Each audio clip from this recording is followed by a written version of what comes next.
안녕하세요. 완주신문 8월 넷째 주 주간 브리핑 시작하겠습니다. 먼저 이번 주는 크게 두 가지 소식 전하겠습니다.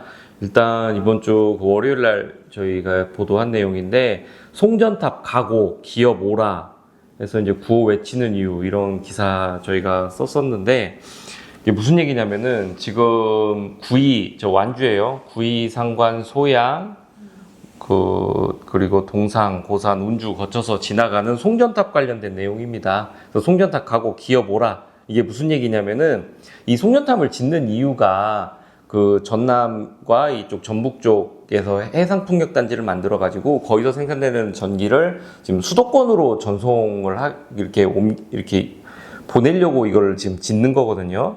그래서 이게 정식적인 사업 명칭은, 이게 일단 정읍 쪽에서 그 변전소에서 받아가지고 그걸 신기름 쪽으로 지금 넘기는데, 거기에 따른 송전선로를 지금 개설을 하는 거예요. 그러니까 이 목적 자체가 지금 현 정부에서 경기도 용인시 처인구에다가 반도체 그 클러스터를 만들기로 했잖아요. 그래서 거기에 우리나라 이제 대표 대기업이죠. 삼성전자에서 360조, SK 하이닉스에서 120조를 투자해서 10개 반도체 공장을 지을 예정입니다. 그러면 이런 대기업 들어가면 또 그 밑에 그 반도체 그런 소재 부품 또 중소기업도 같이 들어가죠. 한 200개 정도가 들어간다고 합니다. 근데 이게 이제 삼성전자가 2년 전에 아리백이라는 거에 가입을 했어요. RE100. 이게 뭐냐면은 그런 첨단 사업하는 기업들이 그 전력의 100%를 태양광이나 풍력 등 재생에너지로 다 충당한다는 그런 캠페인이거든요. 그러니까 이게 지금 전 세계가 겪고 있는 기후 위기를 극복하려고 이렇게 하는 캠페인인데, 이제 그래서 우리는 재생에너지를 쓰려고 한다 해서 어떤 비율이나 이런 걸 맞추려고 하다 보니까 풍력 에너지, 풍력으로 생산된 전기를 받아서 반도체를 생산을 해야 되고, 또 이러한 어떤 캠페인에 동참한 것들 때문에 또 실제 이게 어떤 수출이나 이게 직접적으로 영향을 미쳐요. 그러다 보니까 이제 경기도 그쪽 인근에서는 이런 발전 시설을 만들기 좀 어렵다 보니까 이런 지금 지방에서 만든 이런 전기를 송전해서 쓰겠다는 거거든요.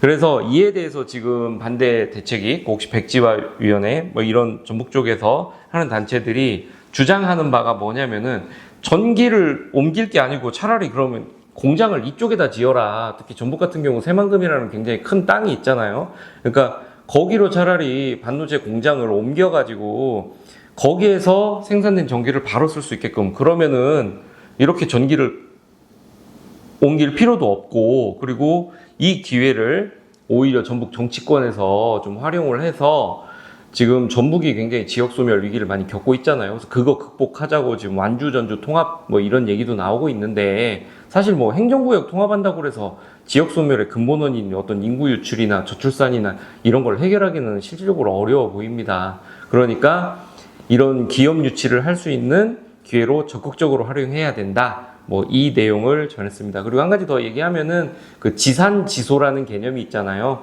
그곳에서 생산된 것을 그곳에서 사용한다. 이게 보통 우리 로컬 푸드 할 때 얘기하는데, 에너지 또한 이런 차원에서 그 실제 분산형 에너지 그 정책이라는 게 있거든요. 비슷한 개념입니다. 그거에도 맞출 수 있는 방법이 이거다. 그러니까 오히려 송전탑의 위기를 그런 기업 유치의 기회로 활용을 해야 한다는 그런 목소리를 전달했었습니다.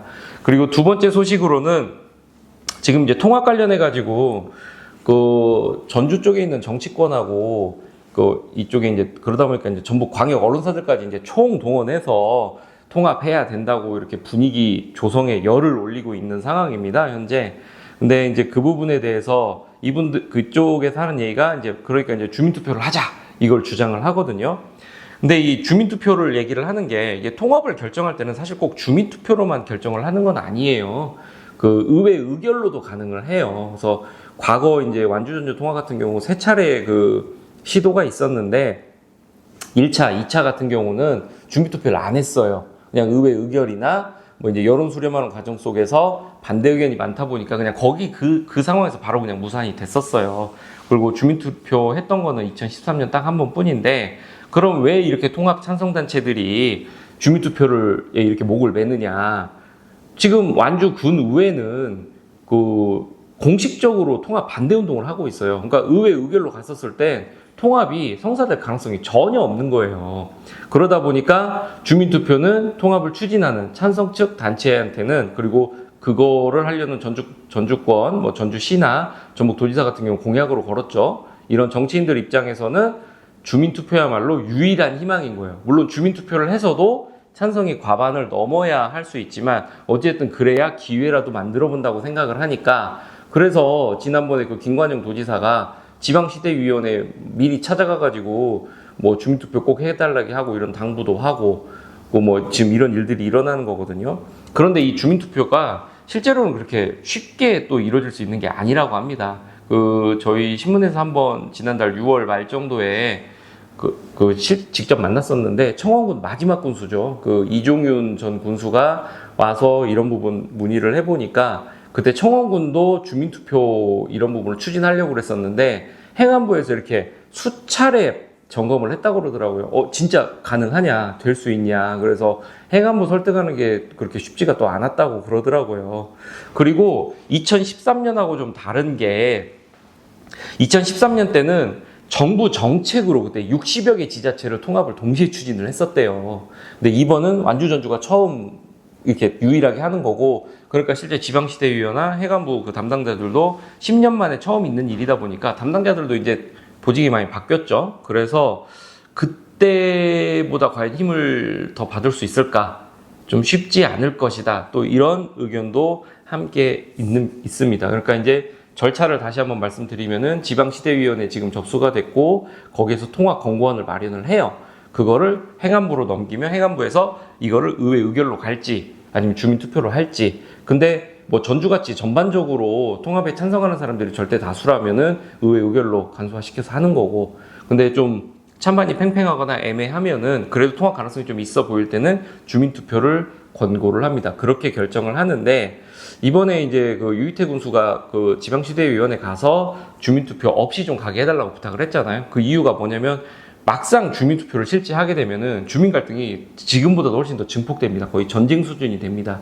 그래서 찬성 측과 반대로 나뉘어서 그렇게 하게 되면 지역 갈등과 분열을 막아달라고. 그리고 실제 지금 완주군의 분위기는 반대 여론이 굉장히 세다.